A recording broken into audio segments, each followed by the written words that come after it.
হারাম টাকায় মসজিদ নির্মিত হয়েছে, আমি যদি বিষয়টা জানি সেই মসজিদে নামাজ পড়তে পারবো কিনা। যে মসজিদটা হারাম টাকায় নির্মিত হয়েছে আপনি জানেন, সেটা হারাম টাকায় নির্মিত হলেও মসজিদ হয়ে যায় এবং সালাত আদায় করলে সালাত আদায় হয়ে যাবে। যদিও যারা এই কাজটি করেছেন তারা গর্হিত কাজ করেছেন এবং আল্লাহর ঘরকে হারাম দ্বারা নির্মাণ করা বা ডেভেলপ করা তাদের অন্যায় হয়েছে।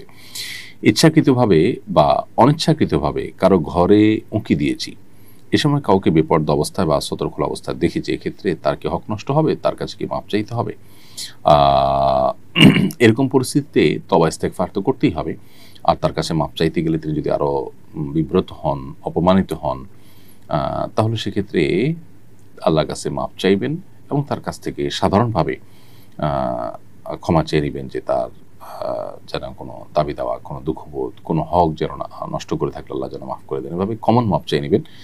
ডিটেল বলতে গেলে যদি আরও সম্পর্ক নষ্ট হয় অথবা তিনি আরও আপনার বিব্রত হন, তাহলে সেক্ষেত্রে তাকে এটা উল্লেখ করে মাপ চাওয়ার দরকার নেই।